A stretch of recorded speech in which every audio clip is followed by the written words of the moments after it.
ரத்த குழாய்களோட அந்த சுருங்கக்கூடிய ஒரு நிலை ஏற்படும் பொழுது என்ன ஆகும்?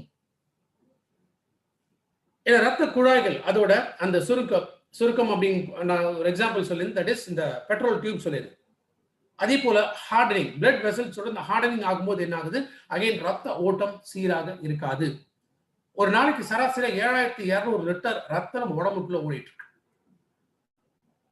அப்ப இந்த பிளட் சர்க்குலேஷன் இது பேலன்ஸ்டா இருக்கணும். ஏன்னா இந்த கான்ஸ்டன்டா இந்த சர்க்குலேஷன் இருந்தா தான் நியூட்ரிஷன் அப்படிங்கிறது எல்லா செல்ஸ்க்கும் கிடைக்கும். அதே போல ஆக்சிஜன், முக்கியமாக பிராணவாயு நம்ம உடல்ல இருக்கக்கூடிய எல்லா உறுப்புகளுக்குமே கிடைக்கும். சில காரணங்களால என்ன ஆகும்னா இந்த ரத்த குழாய்கள் இதோட அந்த எலாஸ்டிசிட்டி அப்படிங்கிறது குறைய ஆரம்பிக்குது. இதை தடுக்கிறது தான் எல் ஆர்ஜினின். எல் ஆர்ஜினின் அப்படிங்கிறது இது ஒரு நேச்சுரலான ஒரு காம்பனன்ட். ஸோ எல் ஆர்ஜின் நம்மளுடைய ப்ராடக்ட்டை பொறுத்த வரைக்கும் L arginine, resveratrol, antioxidants, folic acid, vitamins, minerals இது எல்லாமே இருக்கக்கூடியது நம்மளுடைய L arginine. So L arginine என்ன ப்ரொடியூஸ் பண்ணா? நைட்ரிக் ஆக்சைடு ப்ரொடியூஸ் பண்ணும். இந்த நைட்ரிக் ஆக்சைடு என்ன சொல்லணும்னா ஒரு வாசோ டைலேட்டர் அப்படின்னு நம்ம சொல்லுவோம். ஏன் டைலேட் பண்ணும்? பிகாஸ் இப்போ என்ன ஆகுது? அந்த ஹார்டனிங், ரத்த குழாயோட ஹார்டனிங் இருக்கிறதுனால பிளட் ஃப்ளோ வந்து சீராக இல்லை. ஸோ பிளட் சர்க்குலேஷன் குறைய ஆரம்பிக்கும் போது ஆட்டோமேட்டிக்காக என்ன ஆகும்? ப்ரெஷர் இன்க்ரீஸ் ஆக ஆரம்பிக்கும். டிமாண்ட் அண்ட் சப்ளை அதிகமாகுது. ஹார்ட்னால அந்த ஈடு கொடுத்து அது பம்ப் பண்ணாதான் திரும்ப ஃபோர்ஸ் பண்ணி ரத்தத்தை ஓட வைக்க முடியும். அப்பதான் நியூட்ரிஷன் கிடைக்கும், ஆக்சிஜன் கிடைக்கும், மினரல்ஸ் கிடைக்கும். அப்ப இந்த நைட்ரிக் ஆக்சைடு இது ரத்த குழாய்களுக்குள்ள ஒரு ஷாக் மாதிரி கொடுத்துட்டே போகும். இந்த ஷாக் கிடைக்க கிடைக்க என்ன ஆகுது? ஆட்டோமேட்டிக்கா பிளட் வெசல்ஸ் கொஞ்சம் கொஞ்சமா விரிவடைய ஆரம்பிக்கும். ஸோ அது விரிவடைய ஆரம்பிக்கக்கூடிய இந்த கண்டிஷன்ஸ், பிளட் சர்க்குலேஷன் சீராகக்கூடிய இந்த கண்டிஷன் தான் நம்ம என்ன சொல்றோம்னா வாசோ டைலேஷன் அப்படின்னு நம்ம சொல்றோம். ஸோ இந்த படத்திலேயே நம்ம பார்க்கலாம், நடுவில் இருக்கக்கூடிய பிளட் வெசல், ஆர்டரி அப்படின்னு சொல்லக்கூடிய நல்ல ரத்தம் கொண்டு போகக்கூடிய இந்த ரத்த குழாய் இது ஆவரேஜா 7,200 லிட்டர்ஸ் பிளட் நம்ம பாடிக்குள்ள சர்க்குலேட் பண்ணும். அதே கன்ஸ்ட்ரக்டட் ஆர்டரின்னு சொல்லுவோம். கன்ஸ்ட்ரக்டட் அப்படிங்கும்போது என்ன? இந்த இன்ஃப்ளமேஷன், வீக்கம் ஏற்படுறதுல ரத்த குழாய்கள் சுருங்க ஆரம்பிக்கும்.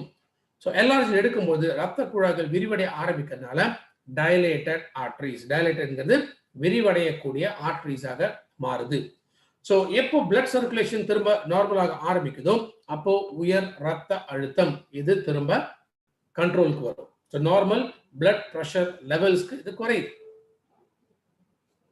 120/80 இதுதான் normal blood pressure. And above ஒரு 50 இயர்ஸ் தாண்டும் பொழுது இதுல ஸ்லைட்டா ஒரு வேரியேஷன் இருக்கலாம். ஈவன் 130/90 கூட இன்னைக்கு இருக்கக்கூடிய சூழ்நிலை நார்மல் பிளட் ப்ரெஷரா தான் அதை கன்சிடர் பண்றாங்க. முக்கியமா உடல் உறுப்புகள்ல ஏற்படக்கூடிய வீக்கம். ஏன்னா ஸ்டார்டிங்லேயே நம்ம சொன்ன நம்ம உடல் ஏதோ ஒரு விதத்துல ஒரு ரியாக்ஷன்ஸ் காமிக்கும். நம்ம உடல் இருக்கக்கூடிய பாதிப்பை வெளிப்படுத்துறதுக்காக சம் ரியாக்ஷன்ஸ் காமிக்கும். அதுல முக்கியமாக இந்த இன்ஃப்ளமேஷன், வீக்கம் அப்படிங்கிற ஒரு தன்மையை ஏற்படுத்தும். அப்ப இந்த இன்ஃப்ளமேஷன் இதை குறைக்கக்கூடிய தன்மை எல் ஆர்ஜினின்ல இருக்கு. ஆர்டீரியோஸ்க்ளீரோசிஸ் அப்படின்னு பார்க்கணும். தட் இஸ் ஆர்டரிஸ், நல்ல ரத்தம் கொண்டு போகக்கூடிய இந்த ரத்த குழாய்கள்ல கொழுப்புனால ஏற்படக்கூடிய அடைப்பு இதை ஆர்டரியோஸ்க்ளீரோசிஸ் அப்படின்னு சொல்றோம். ஸோ எல் ஆர்ஜின் எடுக்கிறதுனால ஈவன் அந்த ரத்த குழாய்கள் இருக்கக்கூடிய கொழுப்பையுமே அந்த ஃபோர்ஸ்ல அடிச்சு கொண்டு போயிடும். பிளட் சர்க்குலேஷன் நார்மல் ஆகும். High blood pressure normal levels குறையும். ஈவன் ரத்த குழாய்கள் ஏதாவது ஒரு டேமேஜஸ் இருந்தா கூட எல் ஆர்ஜினின் அதை ரிப்பேர் பண்ணி ஹெல்த்தியான பிளட் வெசல்ஸாக கன்வெர்ட் பண்ணக்கூடியது. முக்கியமா கன்ஜஸ்டிவ் ஹார்ட் ஃபெயிலியர்.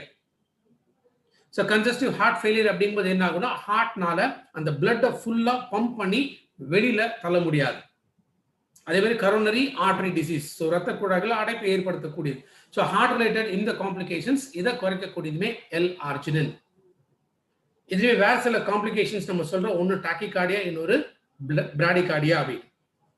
ஒன்று இன்க்ரீஸ்டு ஹார்ட் ரேட், இன்னொன்று டிக்ரீஸ்டு ஹார்ட் ரேட் அப்படின்னு நம்ம சொல்லுவோம். அதாவது ஹார்ட்டோட பம்பிங் ஒன்று ரொம்ப அதிகமாக இருக்கும், இன்னொன்று ரொம்ப குறைவாக இருக்கும். தட் இஸ் ஆக்சிஜனோட சப்ளை ஓவரா இருக்கும், இல்லைன்னா ஆக்சிஜன் சப்ளை ரொம்ப குறைவாக இருக்கும். இதுவும் ஹார்ட்ல வரக்கூடிய காம்ப்ளிகேஷன்ஸ். ஸோ எல் ஆர்ஜின் எடுக்கிறதுனால இந்த பிராடிகார்டியா, டாக்கிகார்டியா போன்ற காம்ப்ளிகேஷன்ஸ் வராமல் தடுக்கலாம். ஸ்போர்ட்ஸ்ல இருக்கிறவங்க, எஸ்பெஷலி அத்லெட்ஸ், தடகள ஓட்டக்காரர்கள், அவங்க எடுத்துக்கலாம்.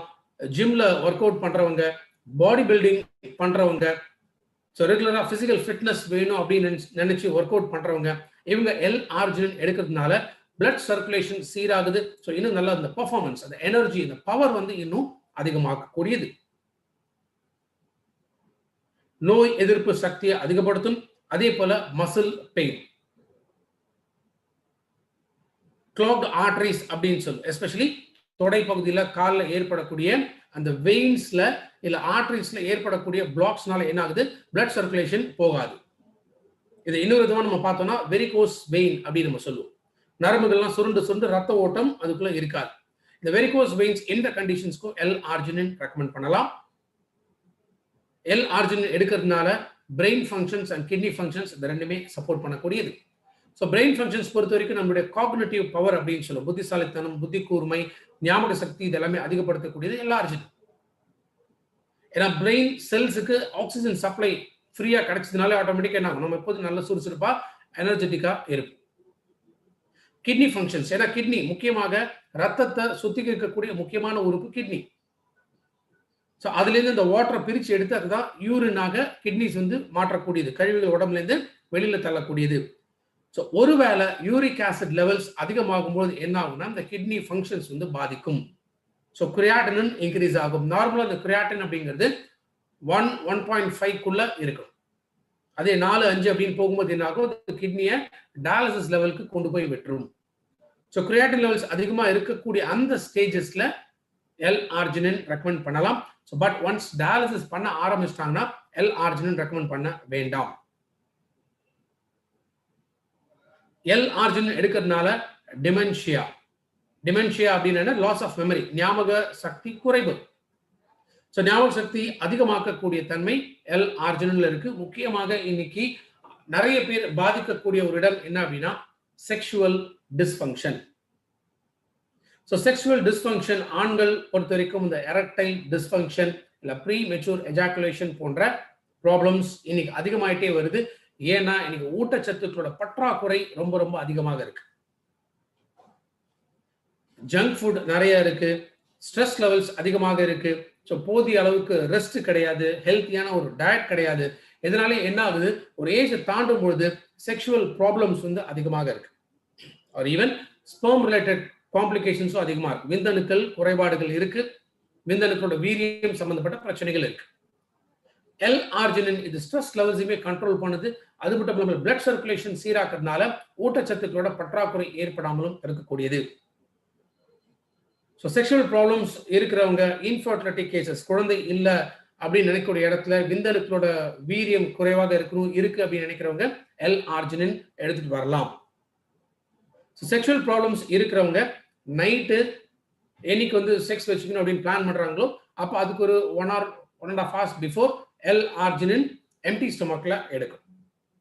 ஒரு ஜெனரல் ஹெல்த், பிளட் சர்க்குலேஷன் ஒரு ஹார்ட் ரிலேட்டட் காம்ப்ளிகேஷன்ஸ் இருக்கு அப்படிங்கிறவங்க டெய்லி மார்னிங் எம்டி ஸ்டொமக்ல L-arginine எடுத்துட்டு வரும்.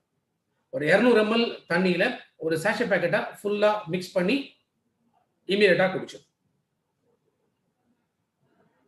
ஏன்னா சில பேர் என்ன பண்ணுவாங்க, இது ஒரு பாக்ஸ்ல வந்து 15 பேக்கெட் இருக்கும். அப்போ ஒரு நாளைக்கு பாதி பாதியா போட்டு ஒரு மாசத்துக்கு கொண்டு வரலாம் அப்படின்னு நினைக்கிறாங்க. அந்த மாதிரி பண்ணக்கூடாது. ஒன்ஸ் ஒரு பேக்கெட் ஓபன் பண்ணிட்டீங்கன்னா அது ஒரு 200 ml வாட்டர்ல, நார்மல் வாட்டர், ஹாட் வாட்டர் இருக்கக்கூடாது.